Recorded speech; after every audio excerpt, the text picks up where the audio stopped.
नमस्कार. आज आपण बघणार आहे दह्याचं पिठलं बेसनाचं. त्यात दही टाकून आम्ही करतो. तर ही एक पद्धत बघूया. ताकाचं किंवा दह्याचं पिठलं. त्यासाठी मी एका टोपात बेसन काढून घेणार आहे. जितकं आपल्याला जसं बनवायचं त्या क्वांटिटीचं बेसन काढून घ्या.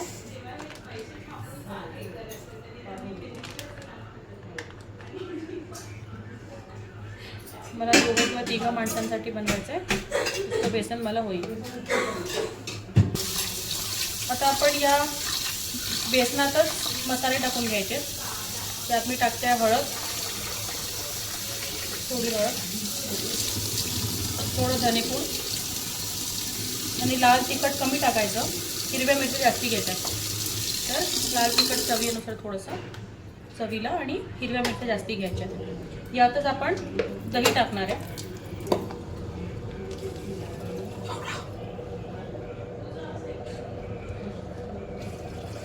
दही टाकायचं आहे आपल्याला.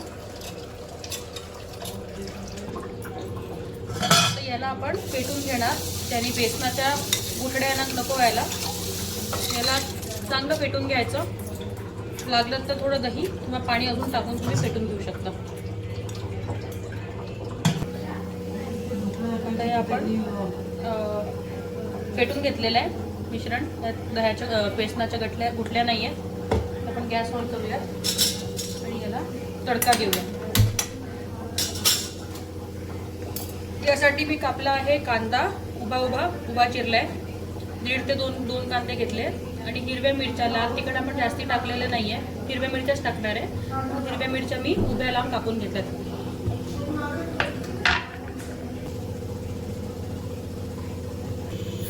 आता आपलं तेल तापलं आहे. मी कढई गरम करून तेल टाकून घेतलं थोडं. त्यात आपण टाकायची आहे मोहरी. त्यात जिरं नाही टाकत आम्ही, फक्त मोहरीनंतर मिरच्या हिरव्या आपल्या, हिंग आणि कांदा.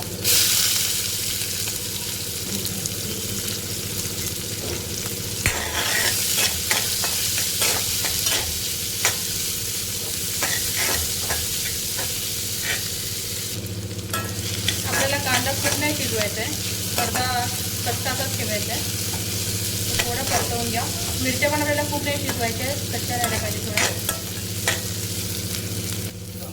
आता आपण हे जे फेटलेलं दही आणि बेसनात आणि मसाले होते हे यात टाकून घ्यायचे.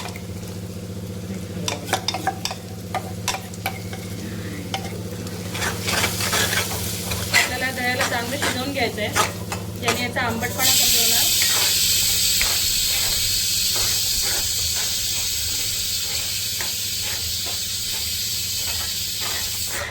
एकदा बेसन आणि दही पूर्ण शिजवायचं.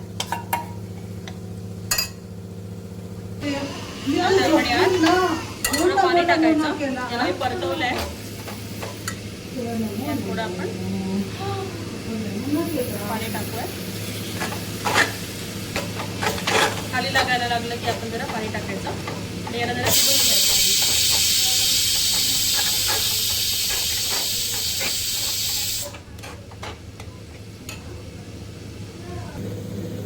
आता 3 ते 4 मिनटं झालेत तरी याला असं शिजवते.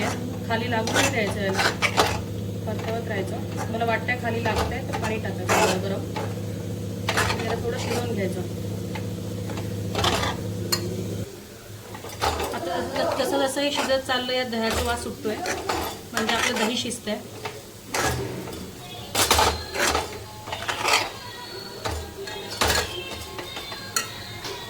आता आपल्या बऱ्यापैकी शिजलं आहे.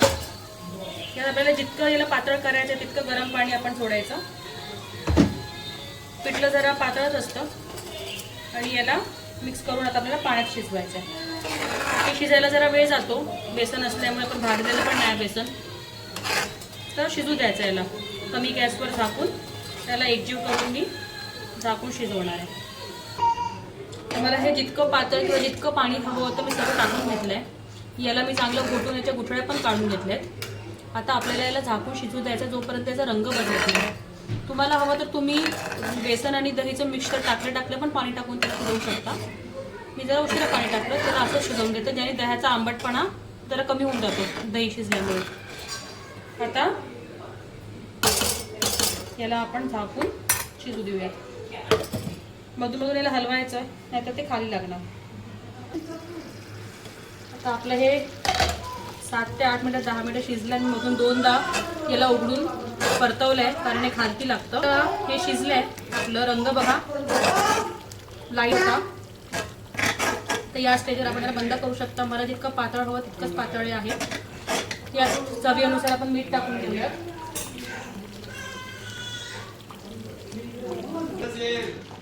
तर आपण मीठ टाकून घेतोय चवीनुसार.